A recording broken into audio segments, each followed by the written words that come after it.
El señor doctor Farid Simons.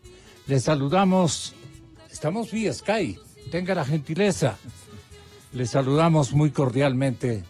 Hola, viva Quito, mi querido Farid.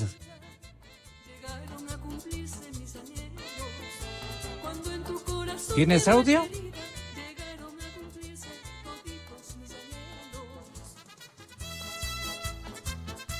Vamos a ver. Ahí estamos, creo. Sí, ¿ahí me escuchan? Te preguntaba, ¿cómo estás pasando las fiestas, Farid? Todavía no tengo fiestas, pero si me pregunta qué tal soy para un baile, soy bastante bueno. Para un pañuelo te dije de primera. Claro, en la Tacunga bailábamos con pañuelo también, por supuesto. ¿Podría ser? Sí, claro, ya bailamos con pañuelo en la Tacunga. Sí. Creo que tenemos ahí un inconveniente de audio, pero lo vamos a superar. Señoras y señores, ya estamos viviendo un ambiente de fiestas en la capital de la República y claro, no podemos dejar de tratar también los asuntos de real valía, de enorme importancia y trascendencia para la comunidad nacional. Por eso es que estamos invitando en la ciudad de Riobamba, tratando de comunicarnos con la doctora Nina Pacari. Me dicen que ya estamos listos. Así es. Doctora, ¿cómo está? ¿Cómo ha pasado? Muy bien, gracias. Buenos días. Usted estuvo con residencia temporal. Siempre se ejercita esos cultos de venir a la capital de la República, porque es parte de nuestra cultura incluso este acercamiento a un epicentro de pensamiento tan importante, igual como es la ciudad de Riobamba y otras latitudes, especialmente de el mundo serrano en la ecuatorianidad tan extensa y tan linda que es de nuestra propiedad. Nosotros tenemos la posibilidad también de vivir muy cerca a Quito, como el caso suyo, o concentrarnos con entusiasmo en una vivencia global en la capital.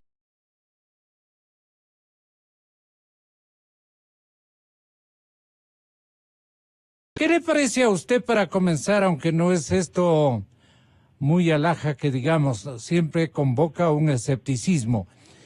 ¿Qué le parece a usted perdone por la forma como lo expreso, la hecha de a buenas entre don Yacu Pérez y uno de los bastiones, manos derecha o izquierda del señor presidente de la República, novio de la ministra del Interior? ¿Cómo le parece a usted? Un cariñoso saludo, Nina. Muchísimas gracias. Por cierto, vivo acá en Riobamba desde el año 84, 1984. Soy imbabureña de Cotacachi, pero por las responsabilidades políticas, pues de lunes a viernes pasaba en Quito, pero luego de la Corte Constitucional, de modo permanente, igual sigo residiendo acá. Y de hecho me movilizo a nivel nacional, internacional, pero desde el 84 mi residencia familiar ha sido aquí en Riobamba, así es que para mí también es un gusto saludar a Quito y en sus fiestas, haciendo alusión a que no solo debe ser el festejo de la Fundación Española como tal, sino tomar en cuenta también que está de por medio un antecedente histórico y que por eso por la década de los 80 se consideró el día 1 de diciembre como el día de la sesión solemne del municipio. Así es que yo creo que hay una historia completa que está de por medio y hay que considerarnos así como ecuatorianos. En relación a la pregunta, me parece que lo que no podemos descuidar es que el compañero Yacu Pérez es prefecto.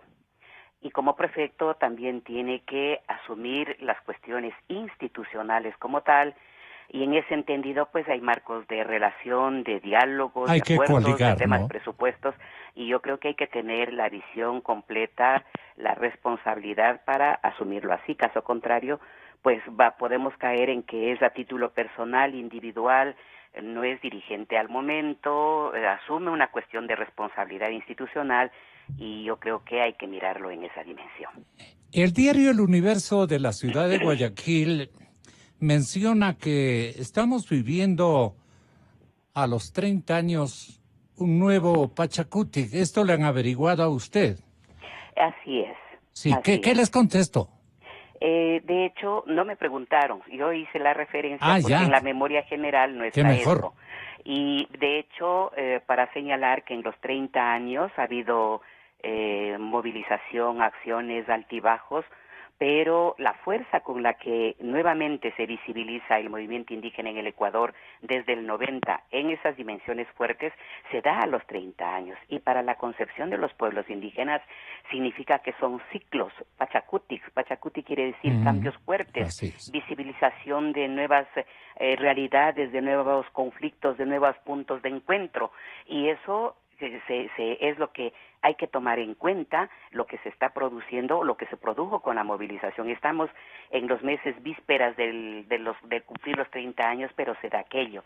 Entonces, el manejo del tiempo es distinto, no es lineal, a ver, todo tiene que ser solo de éxito. Se mide los traspiés, las caídas, las levantadas, como solemos decir en nuestras asambleas. Por lo tanto, estamos en un tiempo en donde de nuevo se reposiciona el movimiento indígena con la fuerza de los 90, pero en otras circunstancias, con otro contexto, con otras realidades que hay que tomar en cuenta, porque no es ni la repetición, no es lo mismo, pero da otras cuestiones. Para mí, por ejemplo, en el caso de la movilización de octubre, es que hay una reacción popular que no necesariamente es organizada, sino de el individuo, el ciudadano de a pie, que también levanta su voz y se suma a la protesta. Y yo a eso le he llamado, por ejemplo, alzamiento popular, porque no es organizado. Están los movimientos sociales, lo fuerte del movimiento indígena, pero también se da esta particularidad que si no tenemos lectura, o los políticos, o desde las institucionalidades de toma de decisiones,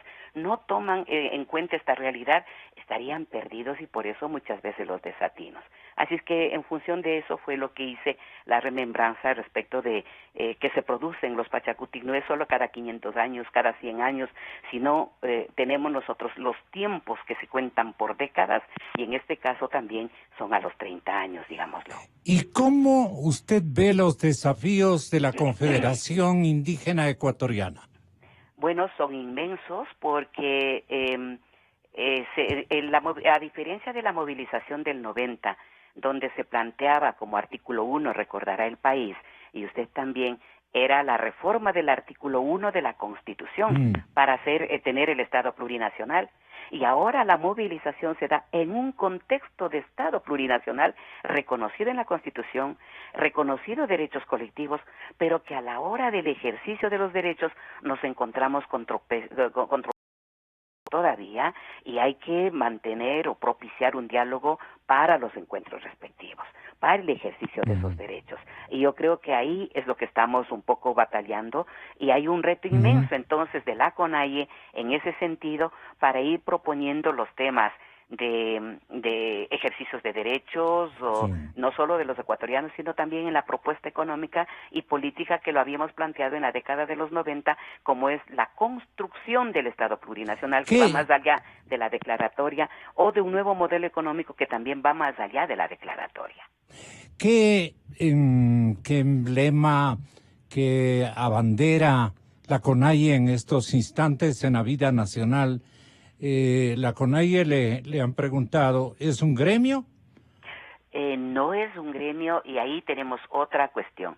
Gremio o un ente corporativo tiene que ver con la suma de voluntades individuales espontáneas que buscan un bien común. Es decir, como eje, el sujeto individual del derecho que se suma, sea si es sindical, un gremio, alguna agrupación, si es una asociación, pues si es una empresa, suma de voluntades individuales.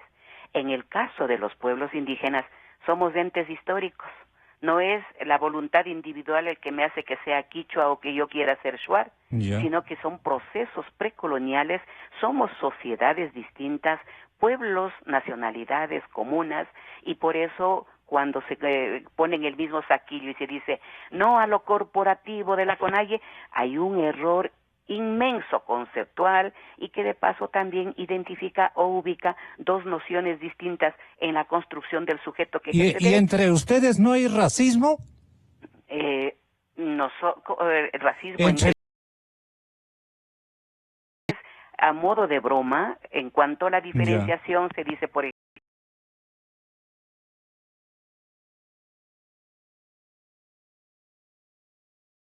de nosotros, los imbabureños. De Imbabura, por ejemplo, el uso del sombrero, que es de a la ancha, por ejemplo, o en el caso del pueblo saraguro, que es del pantalón corto, pero no es del racismo que es el eje de la dominación porque me creo superior, sino la broma para resaltar las identidades particulares de cada uno. Entonces, por ejemplo, el de decir, tu poncho corto parece babero, o el otro le dice, tu pantalón corto parece como es de árbitro. Yeah. Entonces, queda bien porque además son realidades, ¿no? Hay ocurrencias también. ¿Perdón? Hay ocurrencias. Ocurrencias, pero el racismo, lo que hay que tener claro como concepto, es cuando el otro cree la superioridad epistémica, cultural, y pretendo dominar. Entonces, eso no se ha producido, que yo, al menos de todo el recorrido nacional y permanente trabajo que tengo con los pueblos y nacionalidades, el hecho de soslayar por el hecho de que sea de un pueblo distinto, no. Al contrario, hemos trabajado por la igualdad de los pueblos y por eso, pues, también en relación el planteamiento a la sociedad occidental o no indígena o blanco mestiza como en el Ecuador. Estamos asistiendo este momento a una inserción ya categórica y diametralmente distinta a las pocas prácticas electorales que realizaban los indígenas y que vino a robustecer la época de la fundación de Pachacuti, de todo ese englobamiento de las poblaciones y etnias.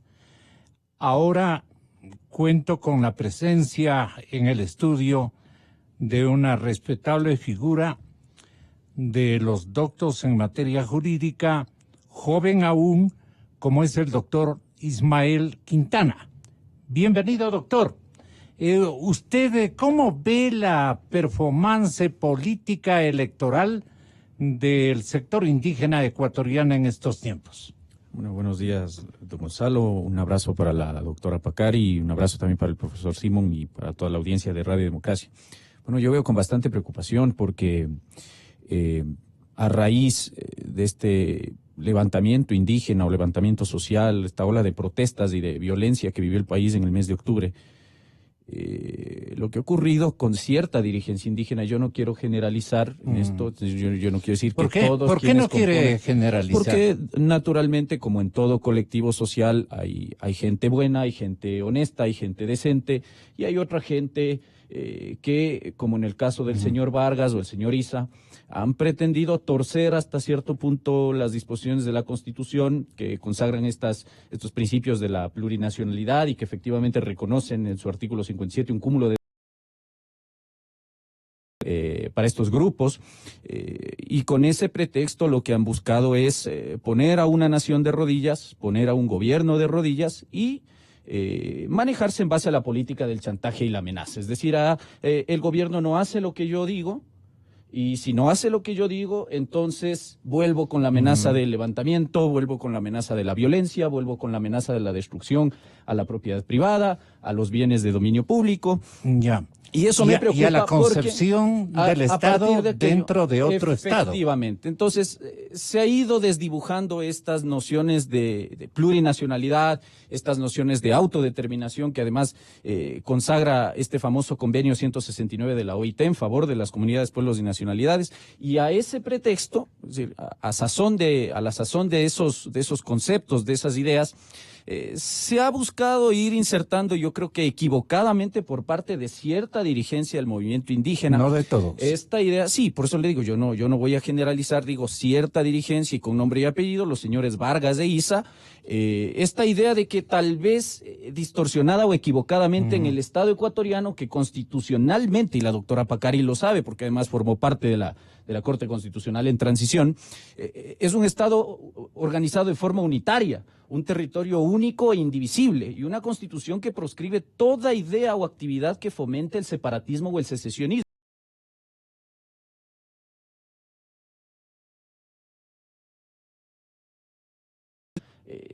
Las hacen al margen del texto constitucional, desconociendo que ellos también se deben someter a la norma constitucional y a la ley de modo general, y tomándose el nombre del pueblo a quien no representan además, porque además ni siquiera representan a toda la comunidad indígena, peor a todo el pueblo ecuatoriano, a pretexto de representación, entre comillas, popular.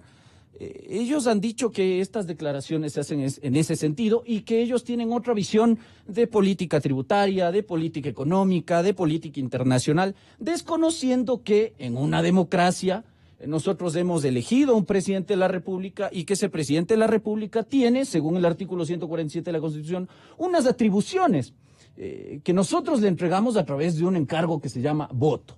Entonces me preocupa porque se hacen esta clase de declaraciones sin haber obtenido un mandato popular, alegando tenerlo, y yo lo que digo es, bueno, les invito entonces a organizarse, a inscribir candidatura, a inscribir en su candidatura, además acompañar un plan de gobierno que sea aprobado por el Consejo Nacional Electoral, a ganar una elección, y en ese momento sí, ellos podrán decir que representan al pueblo, transformar ese, entre comillas, mandato popular en una ejecución de un plan de gobierno y darnos a todos la visión de política económica, política internacional, política monetaria que ellos tengan. Mientras eso no ocurra, constitucionalmente ellos no representan a nadie. Y entonces ahí es donde entramos en este choque, en este conflicto, en el que, insisto, si el presidente de la República o el gobierno en general no hacen lo que ellos dicen o lo que ellos quieren, entonces entramos en esta ola de las amenazas. Fruto de eso es este incidente que pasó hace unas semanas en la comunidad de Tigua,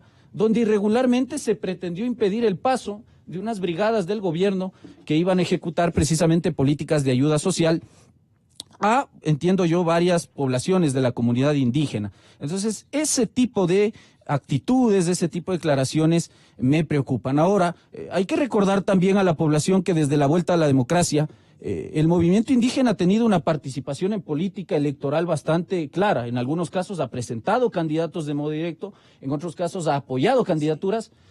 Y otra cosa es que la votación que haya recibido en su favor haya sido totalmente escasa, si no usted revise los casos de Luis Macas o revise el propio caso de Antonio Vargas. Entonces, si la cosa es no ir por la vía de participación democrática ordinaria, sino por la vía del chantaje, estamos en todo menos en un Estado constitucional de derechos. ¿Cuál es la opinión que tiene la doctora Pacari respecto a esta apreciación que tienen los nuevos líderes de un combinado que no nos, ¿cómo le podría decir? Que no nos satisfacen desde el punto de vista de que no respetan las ideas de los blancos mestizos, los caprichos de los blancos blancos, los que se creen oligarquías o como sea. Pero tampoco son niños de cuna, don Jaime Vargas y don Leonidas Issa. Son personalidades robustas, en muchos casos con condicionamientos sectarios que ellos mismos se han auto-otorgado, como por ejemplo este pensamiento de don Jaime Vargas. La Constitución establece como restitución histórica derechos colectivos de protección a los pueblos indígenas. Artículo 57 menciona en el cual establece protección, desarrollo de los derechos de territorios propios, su propia forma de organización y ejercicio de sus propias autoridades y formas de gobierno. Eso dice en la Constitución. Todo esto en concordancia en el Tratado 169 de la OIT y la Declaración de las Naciones Unidas sobre Pueblos Indígenas. toda institución estatal debe coordinar cualquier acción o omisión dentro del territorio con las autoridades legítimas de las comunidades de los pueblos indígenas. Incluso las mismas autoridades nacionales o regionales de nuestros pueblos indígenas, toda acción coordinamos con nuestros dirigentes comunitarios. La comunidad es la base de los pueblos y nacionalidades de aquí de la CONAIE. Eso es lo que hacemos. ¿Usted conocía el contenido de este documental, esta grabación, este video que nosotros conseguimos hace muy poco tiempo? Nos llegó a la radio este testimonio del nuevo pensamiento por eso yo considero que hay una especie de generación de sectas dentro de la CONAIE. Tenga la bondad de aclararnos si es el caso, el académico Farid Simons. Muy buenos días, Farid. Buenos días, Gonzalo. Buenos días, Ismael. Buenos días, doctora Pacari. Un gusto estar con ustedes, con los oyentes de la radio. Yo primero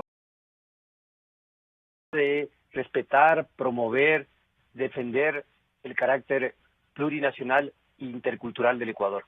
Me parece que en eso no existe debate. Creo que todos estamos de acuerdo que es una reivindicación histórica, un reconocimiento, un derecho histórico. No es algo que la Constitución haya creado, sino reconocido. Y en esa medida creo que el debate no está alrededor de las declaraciones sobre esos derechos. Creo que el debate se sitúa más bien en la interpretación del alcance de esos derechos en el contexto de la Constitución, que establece ciertos límites, ciertas restricciones, ciertas condiciones para el ejercicio de esos derechos legítimos con el reconocimiento. El gran problema que tenemos... ¿Pero usted cree que están respetando la individualidad de un solo Estado? Y ahí viene el tema. Yo creo que las interpretaciones que se están haciendo de parte de la dirigencia indígena son interpretaciones absolutamente forzadas.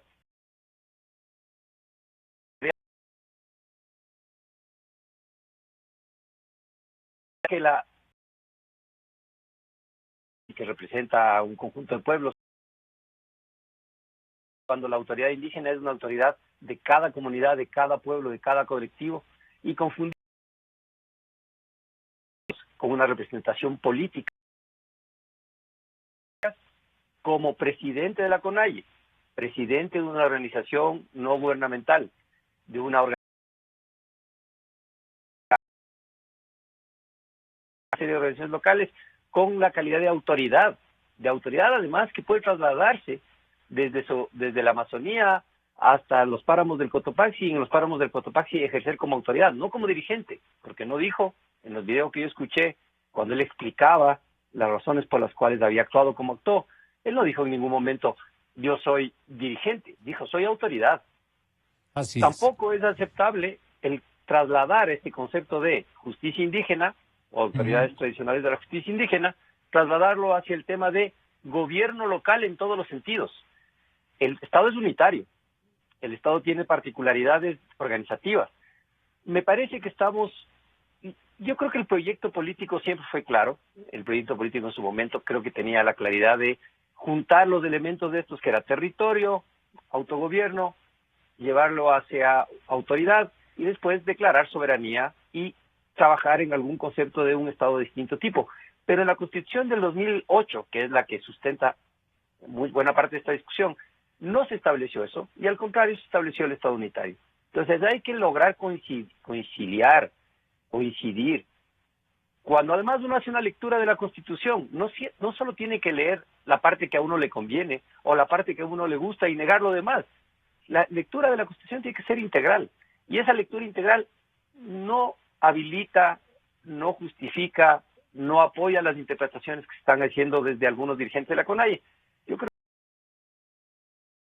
todas las organizaciones indígenas, no son todos los pueblos indígenas, no son todos los dirigentes indígenas, pero el discurso oficial, al menos de este momento, es un discurso que nos debe preocupar como país, porque le voy a dar dos ejemplos claros de la preocupación.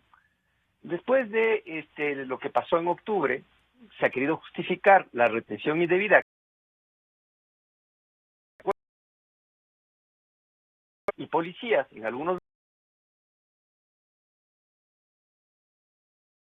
posible. Después, justificar ciertas decisiones.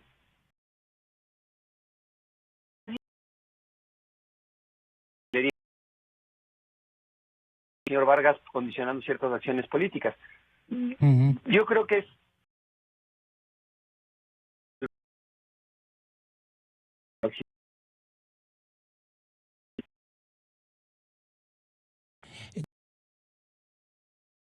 bien dicho, doctora Pacari, una manito o una introducción que el cerebro maquiavélico del expresidente Rafael Correa se ha insertado en las mentes de Jaime y de Leonidas. Y entonces aparecen ellos con un discurso innovado, más, vuelvo y repito, más de carácter sectario que de un aplomo en juzgar a nuestro Ecuador como un estado de todos, por decirlo de alguna manera, Nina. Ya. Bueno, primero señalar, ¿no? Después de escucharle al doctor Quintana, al doctor Simón, que igualmente los respeto, y también usted como conduce el programa, a decirlo, ¿no? Me siento 3-1, primero, ¿no? De todas maneras, lo que vale señalar es que... Están muy susceptibles ustedes. No, pero digo, por la posición que hay, es similar en la pregunta, claro. Por eso digo, es 3-1. De hecho, yo creo que... O sea, usted está con el discurso de los dirigentes, de alguna manera históricos o de coyuntura. Ya, tratar de imponer solamente creyendo que la visión que siempre ha hegemonizado, los conceptos que siempre ha hegemonizado, yo creo que hay que verlo como que ese también es, desde la lectura que hacemos los pueblos indígenas, y no solo acá, o desde las ciencias sociales, no solo en el Ecuador, es que hay una violencia epistémica cuando se impone solo la visión de lo que siempre ha sido, solo de corte occidental, para tratar respecto de temas con pueblos indígenas. Y yo creo que eso debe cambiar. Y el diálogo es sumamente importante. ¿A quién nos corresponde cambiar? A todos, porque es importante en conocer que hay otros criterios, hay otros conceptos, hay otras formas de vida que no...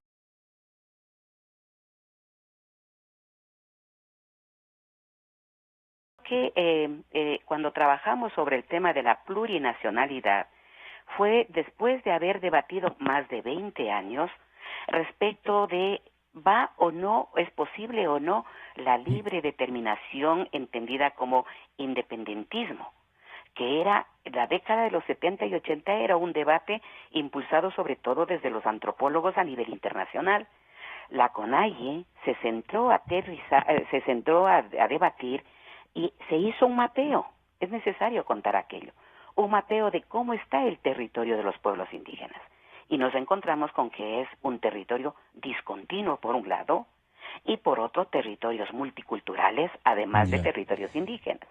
Entonces es ahí cuando en la década de los 80... Tampoco esos sectores, perdone la interrupción, le pido 1000 disculpas, no son homogéneos en su, digamos, en su conducta ideológica, También ustedes tienen la libertad de pensar. Hay muchas izquierdas, por ejemplo, dentro del indigenismo ecuatoriano. Le pregunto, no afirmo. Pero yo primero preferiría desarrollar la tesis por donde voy, porque si aquello no se conoce... Termínela, claro que sí.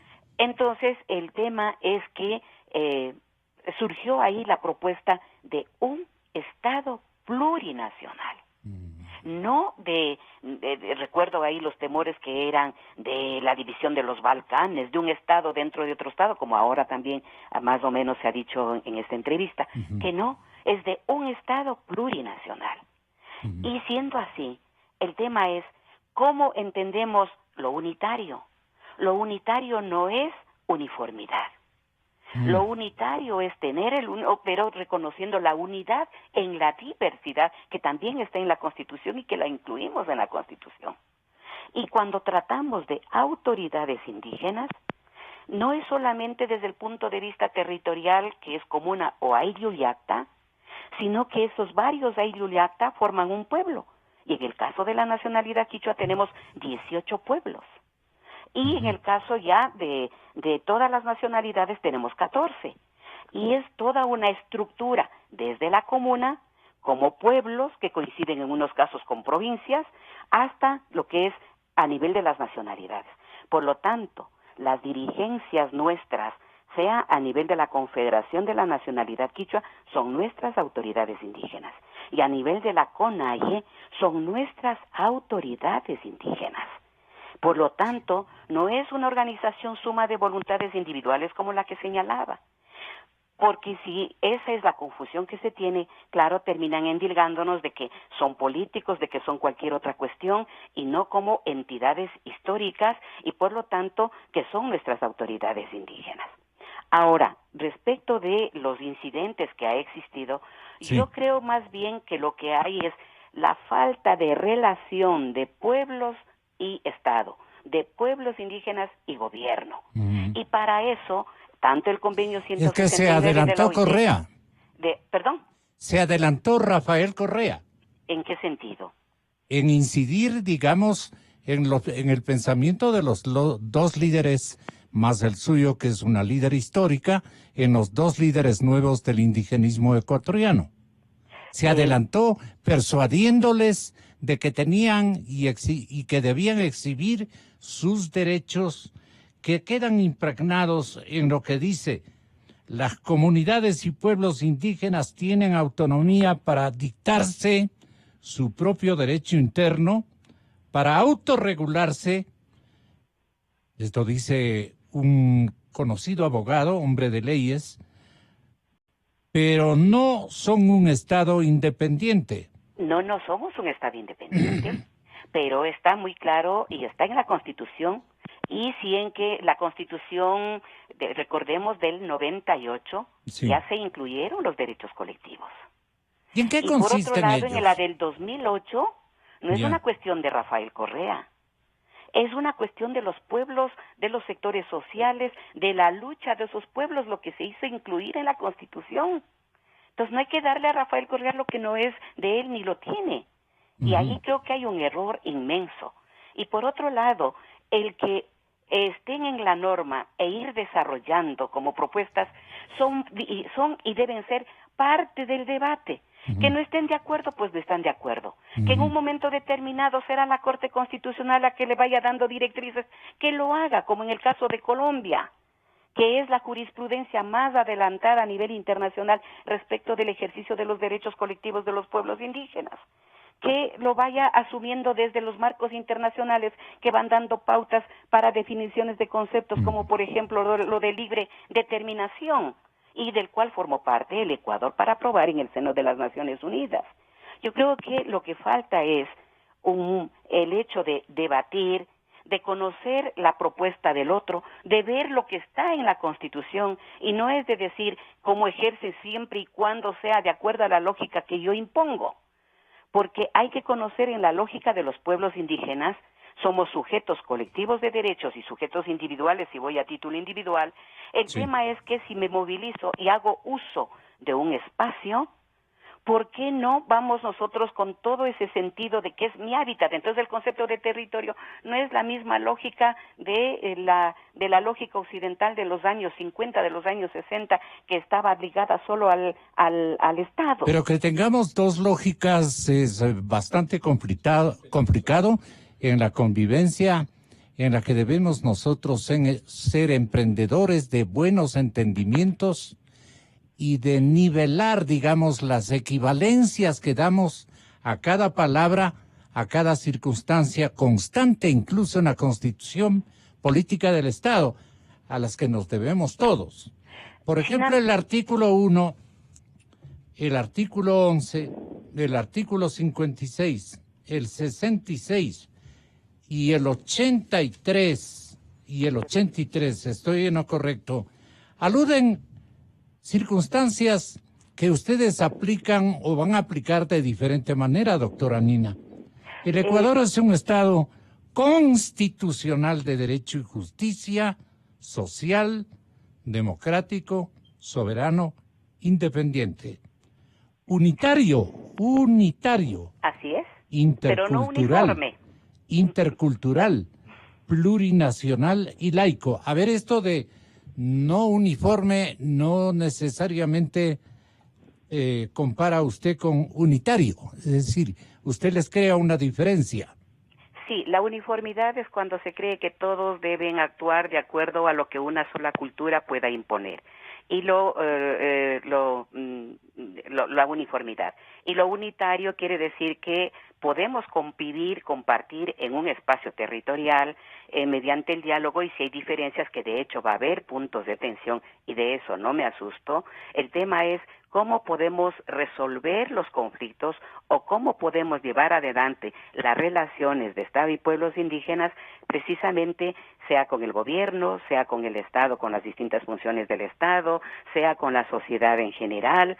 Y yo creo que lo que hemos avanzado en estos últimos 30 años, creo que a partir de la movilización de octubre se está dando un retroceso, porque las incomprensiones que yo pensaba que estaban superadas resurgen con unos retrocesos que me impresionan, debo decirlo así.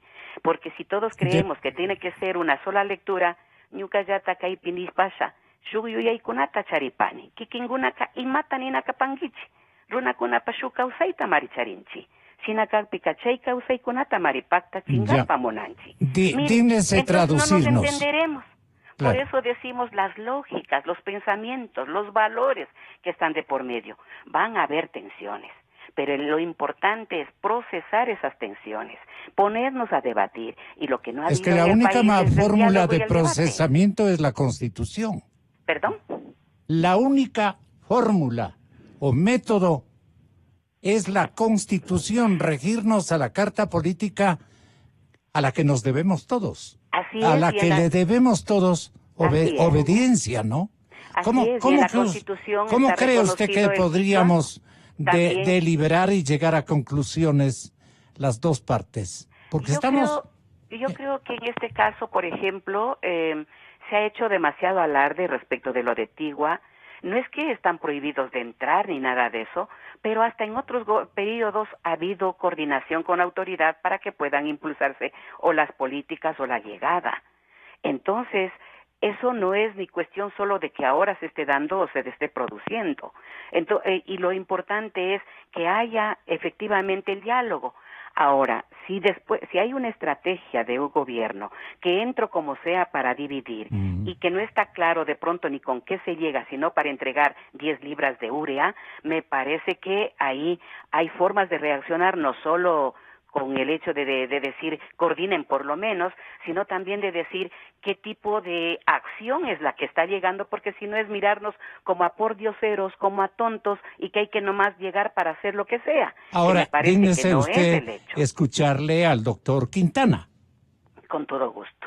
No, sí, a ver, a mí me parece que cuando uno dice esto de que donde va el movimiento indígena está ocupando territorio porque su hábitat, es bastante peligroso, porque basta tomar un libro de historia respecto a las guerras y saber que ese tipo de conceptos los manejaban ejércitos de ocupación.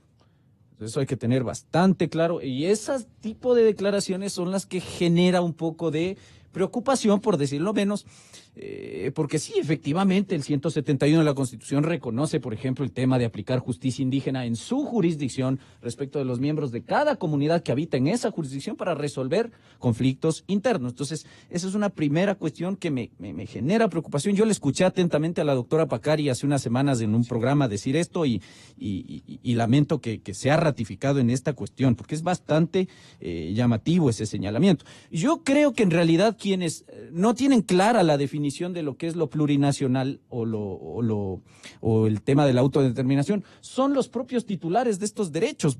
Lo único que yo tengo claro es que yo tengo una constitución a la que yo me rijo, a la que usted se rige, don Gonzalo, a la que se rige Farid Simón y a la que se rige la doctora Pacari y todos los ecuatorianos, y esa constitución proscribe toda actividad que promueva la secesión o el separatismo. Y lamentablemente, como ya decía el profesor Simón, el problema es la forma en que cierta dirigencia indígena está pretendiendo inteligenciar o aplicar estas disposiciones constitucionales.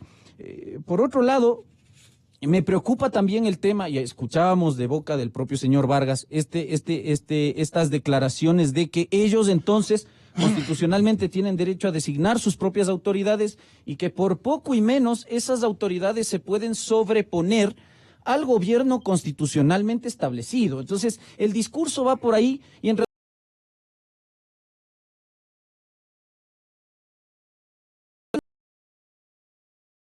democracia comunitaria, es decir, que ellos efectivamente en su territorio, donde han habitado ancestralmente, territorio al que además la Constitución les permite acceder a base de adjudicaciones, en base a eliminación de impuestos y de tasas, beneficios que no tenemos nosotros, pero solo déjeme concluir con esto. Es que el 171 le deja a usted en silencio. Vea lo que dice. 171 artículo de la Carta Política del Estado. Manténgase allí, niña.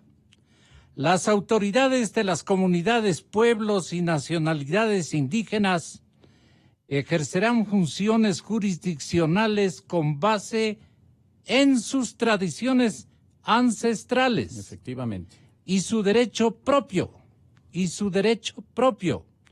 Dentro de su ámbito territorial, con garantía de participación y decisión de las mujeres.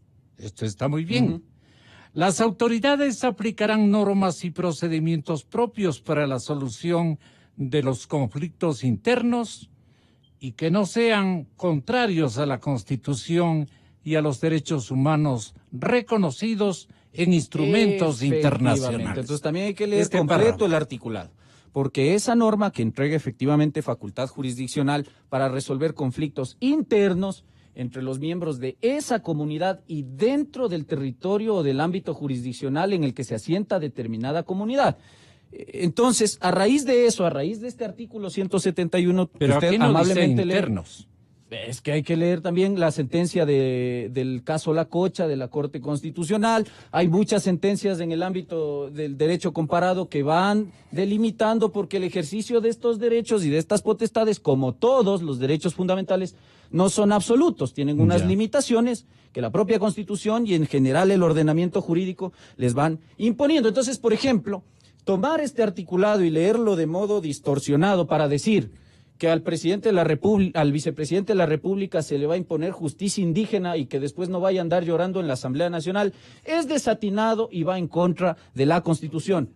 Haber retenido en el Ágora de la Casa de la Cultura periodistas y policías y haber pretendido aplicar a los policías justicia indígena es contrario al artículo 171 de la Constitución.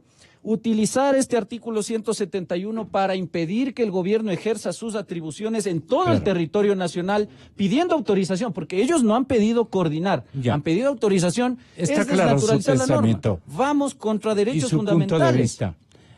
Nos ayuda Farid Simons, el académico. Tenga la gentileza, le escucha este momento Nina Pacari e Ismael Quintana.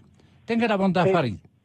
Primero empiezo por decir que me apena mucho que piense doña Nina que estamos 3 contra 1, cuando en realidad estamos debatiendo entre todos nosotros y tenemos no unidad de criterios, por lo que está diciendo la mesa, y no tenemos una comunidad de criterios los otros 3, digamos así, como nos está planteando. Después, yo creo que hay una diferencia entre el Estado unitario, que se refiere al Estado, que es una estructura, no tiene que nada que ver con el tema de la diversidad de la sociedad. O sea, decir que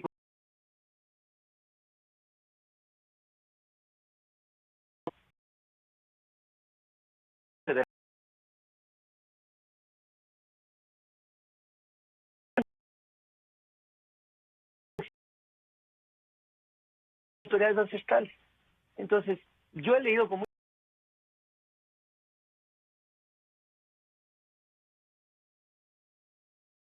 los artículos de la Corte Constitucional y leído la última sentencia de la Corte que se refiere a las autoridades indígenas tradicionales, donde deja claras únicas de los pueblos indígenas, porque la naturaleza de la Constitución dice claramente que son de cada comunidad o pueblo. Si usted quiere traducir eso en sentido de que después, como hay una relación política que tiene una forma de organización, hay que preguntarse si esa autoridad o pueblo de una zona puede trasladarse a otra a ejercer justicia o por las razones culturales. Entonces, Me apena mucho más que señales. Esa no existe, al menos de mi parte, doctora Pacari. Ninguna discusión, pero ninguna, de la legitimidad de la reivindicación política, constitucional, legal, su derecho a vivir de acuerdo a sus tradiciones, a su culturalidad. También otros tienen formas de mirar el mundo también. Y resulta, doctora Pacari, con el respeto y el cariño que le tengo, porque le tengo mucho aprecio a usted, pues, ha sido una líder histórica, ha sido una constitucional y tiene una posición en el país muy relevante. Con el aprecio que le tengo a usted, doctora Pacari, el marco de convivencia común que tenemos los pueblos indígenas y los pueblos occidentales y los que han venido después, es el texto de la Constitución, y requiere que ese texto de la Constitución, que es lo que nos unifica, sea leído en una clave donde hay palabras, doctora Pacari. Yo no entiendo el quichua, efectivamente, pero usted entiende el español. Entonces, y el español dice, está escrito en la Constitución, que este es un Estado unitario. Que yo tengo, Farid Simón, por soy occidental, porque existe de otra manera, derecho a organizar mi vida de acuerdo a mis convicciones y mis creencias personales. Y que yo no tengo derecho, de ninguna manera, de ninguna forma, a imponerle a usted esas creencias.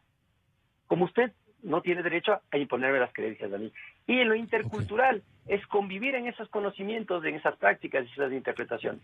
Yo defiendo absolutamente el derecho, pero no tiene como lógica o consecuencia de que uno lee la Constitución de la manera que a uno le interesa y las partes que no le interesa deja de leerlas, porque unas hay que leerlas en clave normativa dura y las otras hay que leerlas en clave intercultural flexible. ¿Cuándo son duras? Cuando son para los otros. ¿Cuándo son flexibles? A favor de uno. Eso no está bien, pues. Eso, el marco de interpretación es parte de las condiciones mínimas epistémicas comunes, porque por eso está la Constitución. En su intervención en la Asamblea Nacional, el líder indígena Leonidas Issa, que nos ofreció ayer, hasta horas de la tarde y luego de la noche, concurrir a este programa, no lo ha hecho. Él se refirió a la actuación de grupos de choque en las protestas de octubre y amenazó al vicepresidente que si va a comunidades indígenas con la pretensión de dividir a la dirigencia indígena, pues a él le corresponderá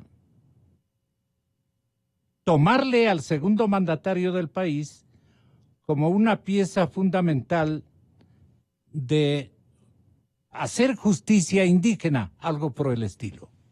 ¿Saben quiénes hicieron los escudos? El pueblo ecuatoriano, los carpinteros, que realmente uno decía, oigan, ¿cómo es posible que hayan dejado sin... ¿Cree usted, Nina, doctora Pacari, cuál crees que fue la intención de Leonidas al emitir estos juicios de valor? Bueno, yo creo que en eso también hay que ser muy claros, ¿no? Yo creo que cometieron errores. No sé si de pronto es por la cuestión de traducción, en fin, espero que así sea, pero yo creo que hay errores porque no puede de pronto decir que el vicepresidente va a ser sometido a justicia indígena. Eso sale tan incluso de nuestra propia lógica. Segundo, respecto el otro tema, aunque no lo ha topado, cuando llama respecto de las guardias indígenas o tener la fuerza militar, yo creo que hace un llamado, o sea, al margen de lo que es la realidad de los propios pueblos y lo que históricamente hemos manejado o tenido como guardia indígena, que se nombra las comisiones para mantener la seguridad en el territorio de la comuna, o cuando hacemos una asamblea, o cuando estamos en una movilización que nos hemos trasladado a cualquier lugar del país, sobre todo en Quito. Yo creo que ha habido errores, y eso hay que decirlos, y se los he dicho a los compañeros, de que hay errores y que deben precisar las cuestiones idiomáticas.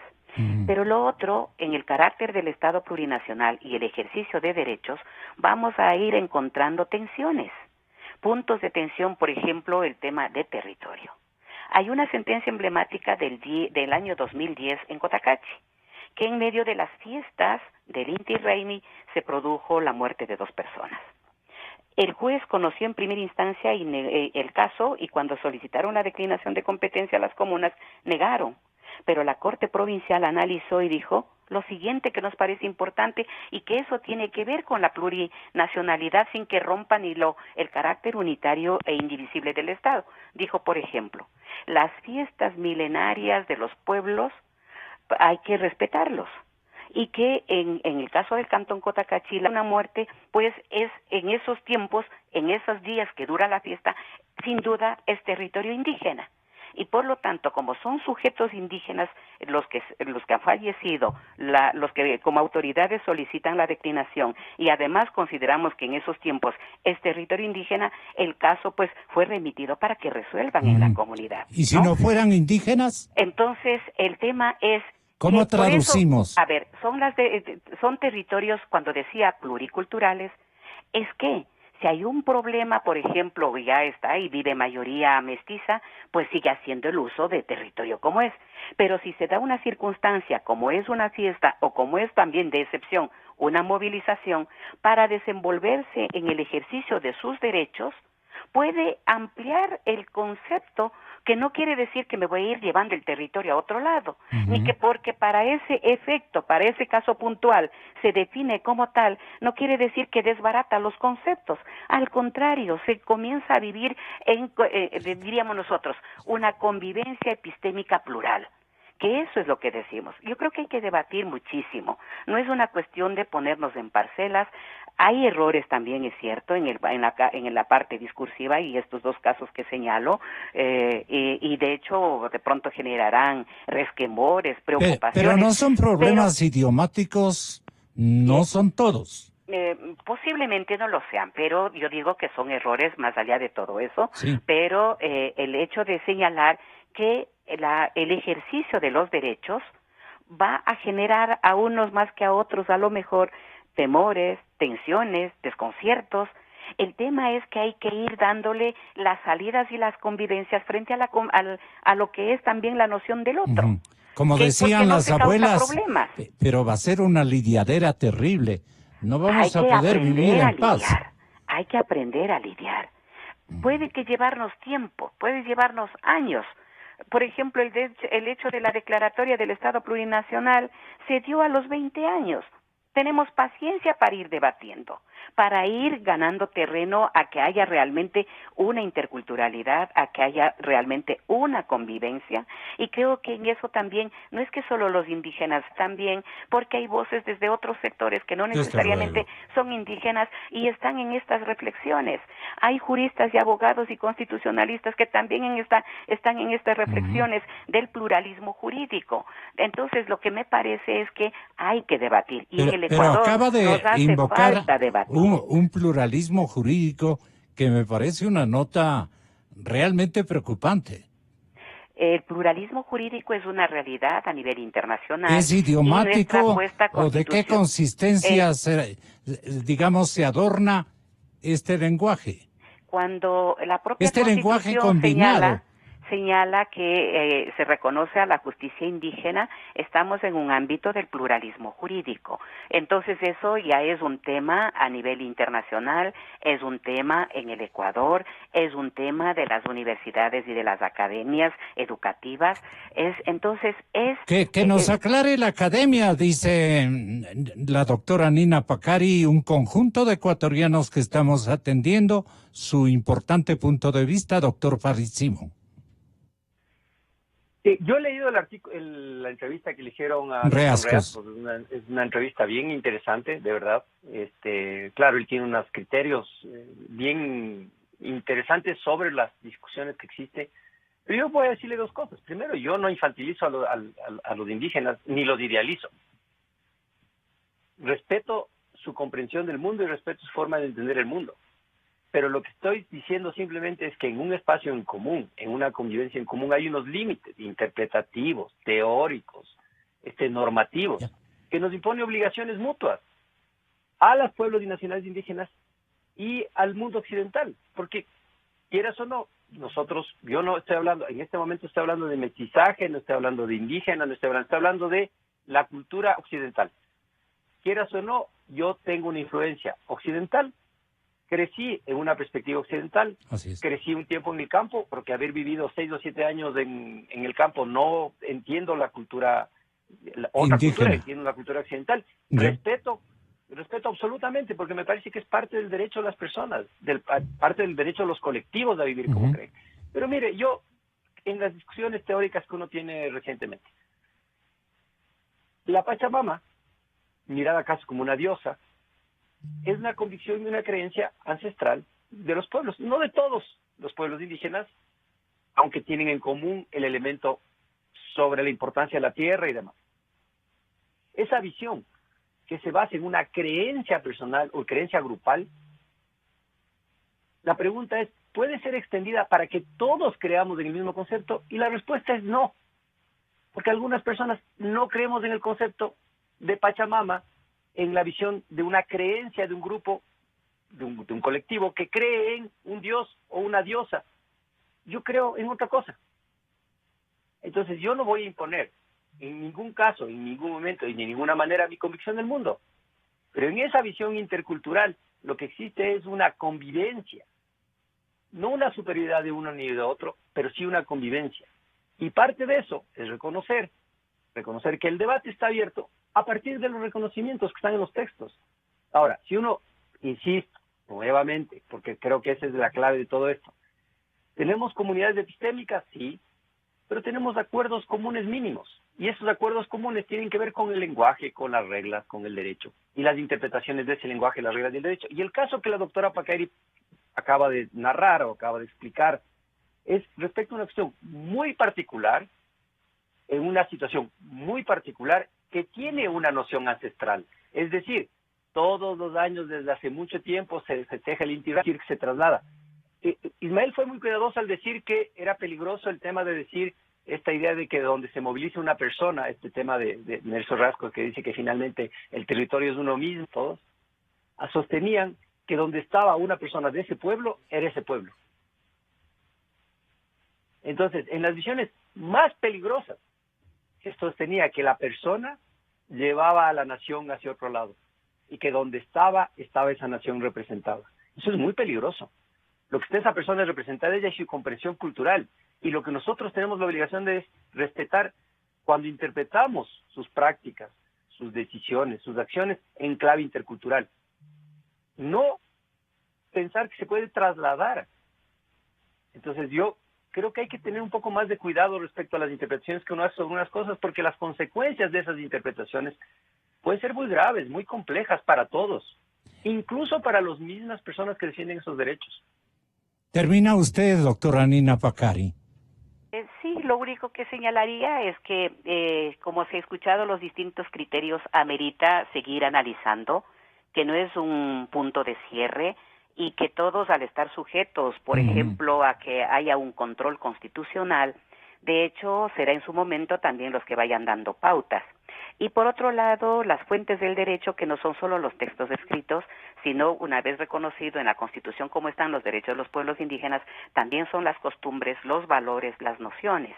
Y por lo tanto, lo que se ha planteado o lo que se está visibilizando es una teoría desde los pueblos indígenas y no desde un sujeto individual del derecho y creer que yo como individuo soy el portador de la nación y del territorio donde estoy, sino de entidades colectivas que es de otra naturaleza, es otra dimensión. ¿Cómo vamos a vivir, ameritará Ismael? otro debate como tal, pero señalar que de todas maneras son procesos en construcción, son teorías que están en diálogo y por lo mismo lo que no podemos desde plano decir eso no sirve, eso no vale, no estoy de acuerdo y yo me atrevo ahí con todo el respeto que le tengo a los dos profesionales colegas, el de decir, bueno, es peligroso y no, yo respeto el criterio, pero vayamos debatiendo porque en la realidad muchas cosas han cambiado tantos años, por lo tanto los conceptos tampoco son estáticos ni en el mundo occidental, por lo mismo son yo creo que parte de procesos interculturales y yo apuesto por eso, por el diálogo y los procesos interculturales. Pero ¿cómo vamos a vivir de aquí en adelante, señor doctor Ismael Quintana? Sí, yo insisto, me preocupa porque lamentablemente el discurso de don Vargas y don Isa respecto a este tema de caminar y donde yo voy caminando y ocupo territorio y es mío, es una cuestión que sostenían los nazis.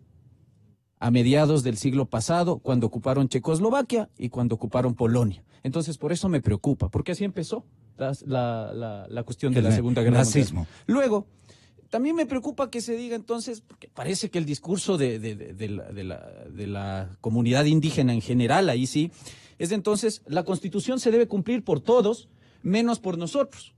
La Constitución limita a todos, menos a nosotros. La Constitución nos conviene a nosotros, no a ellos. Nosotros, todos los ecuatorianos, hemos votado por la Constitución y ahí han participado de esa votación comunidades, pueblos y nacionalidades indígenas. Han participado de elecciones, han obtenido escaños en el Parlamento y resulta que ahora ese marco normativo llamado Constitución, que establece las reglas de juego en una democracia, para la época ya no vale. Parece que para ellos ya no vale o vale solamente en cierta parte. En lo otro no. En lo otro yo no estoy obligado a cumplir simplemente porque pertenezco a la comunidad indígena. Y parece entonces que con ese señalamiento yo me tengo que excusar de respetar, por ejemplo, que quien dirige la política económica no es don Vargas, sino, nos guste o no, el presidente de la República.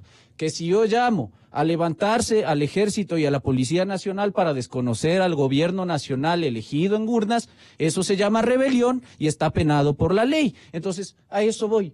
En eso tenemos que convivir. Por supuesto que no somos uniformes, por supuesto que somos plurinacionales, por supuesto que somos interculturales, pero todos, indígenas, montubios, afrodescendientes, blanco-mestizos, todos nos sometemos formal y materialmente a la Constitución y a la ley. Y si se nos va la mano, a todos nos tienen que aplicar la ley con todo el rigor, porque si no estamos a rigor y al amigo simplemente se la deja pasar. Usted, doctora Nina, para que no nos diga 3-1. Se fue ya. Mil perdones, pero nos está escuchando en su receptor ubicado en la capital de la ilustre provincia de Chimborazo, la Sultana de los Andes, la bella Riobamba. A todo el mundo, gracias por la atención. Con toda la fidelidad, con toda la fidelidad. Un manejo informativo solvente. Democracia. Inicio de espacio promocional y publicitario.